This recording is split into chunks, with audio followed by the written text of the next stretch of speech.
నిజామాబాద్ జిల్లా జక్రన్పల్లి మండలం మనోరాబాద్ గ్రామానికి చెందిన పాట్కూరు తిరుపతి రెడ్డి రచించిన బొడ్లె సంచి అను పుస్తకాన్ని బుధవారం నిజామాబాద్ జిల్లా కేంద్రంలోని జిల్లా ప్రధాన గ్రంథాలయంలో గ్రంథాలయ చైర్మన్ అంతిరెడ్డి రాజిరెడ్డి ఆవిష్కరించారు. సందర్భంగా ఆయన మాట్లాడుతూ గ్రామీణ మారుమూల ప్రాంతానికి చెందిన తిరుపతి రెడ్డి ఎంతో సుపరిచితులు అని, ఈయన తెలంగాణ ఉద్యమంలో తన పాటల ద్వారా తన కవిత్వాల ద్వారా ప్రజలను చైతన్యవంతం చేయడం జరిగింది.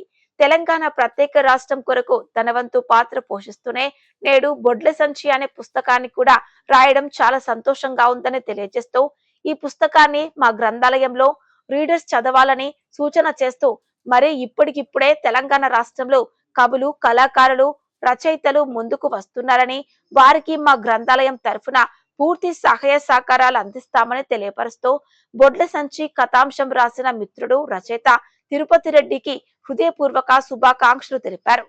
సందర్భంగా రచయిత మాట్లాడుతూ, ఇట్లాంటి గ్రంథాలయాల్లో ప్రాచీన చారిత్రకు సంబంధించినటువంటి కొన్ని కథాంశాలు నూతన రచయితల ద్వారా ముందుకు వస్తే పాత తరం వాళ్ళు మర్చిపోకుండా ఉంటుందని చెప్పేసి, ఈ యొక్క పుస్తకాన్ని నా చిన్ని ప్రయత్నంగా రచించడం జరిగిందని చెప్పేసి తెలియపరుస్తూ, పాఠకులు దీన్ని ఆదరించాలని కోరారు. ఈ కార్యక్రమంలో ఉపగ్రాంత పాఠకులు గ్రేడ్ 1 ఆఫీసర్ రాజారెడ్డి మరియు సీనియర్ అసిస్టెంట్ నూర్ సింగ్, మనోరాబాద్ గ్రామానికి చెందిన రాజిరెడ్డి, కంచెరి చిన్న, భూమేశ్వర్, లైబ్రరీ తారకం తదితరులు పాల్గొన్నారు.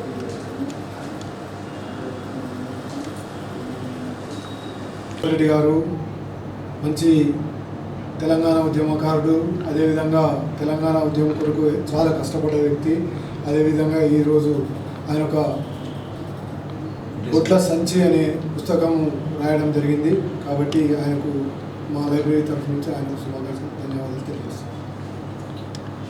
జిల్లా కేంద్రంలోని జిల్లా గ్రంథాలయంలో అధ్యక్షులు అంతిరెడ్డి రాజిరెడ్డి గారి చేతుల మీదుగా బొడ్లె సంచి అనే ఈ యొక్క కథాంశాన్ని, నా పేరు పాట్కూరు తిరుపతి రెడ్డి, మా జక్రాంపల్లి మండలం మనోరాబాద్ గ్రామము, రీడర్స్కు ఈ బుక్ అందించాలనే ఉద్దేశంతో ఈరోజు అధ్యక్షుల గారి చేతుల మీదుగా దీన్ని ఇక్కడ లాంచ్ చేయడం జరిగింది.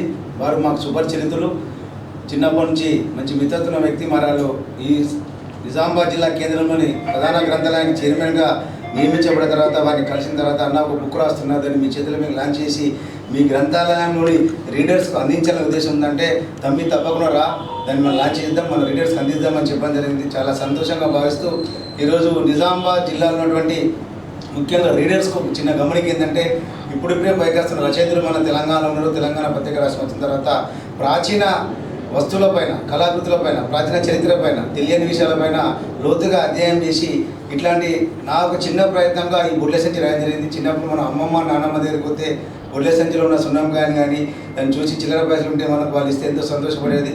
మరి దానికి ఉన్నటువంటి ఒక ప్రాచీన కథాంశంగా తీసుకొని దీన్ని ఈరోజు రాయడం జరిగింది.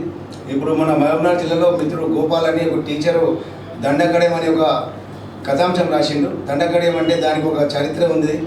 యాదవులు దండకడేం పెట్టుకొని గొల్లు మేకలు మోయిపోతే ఆ దండకడేం అనే నవల కథాంశాలు రాసిన దానికి కూడా గోపాల్ అనే మిత్రుడికి కేంద్ర సాహిత్య అకాడమీ అవ్వడం వచ్చింది. మరి చాలా సంతోషం.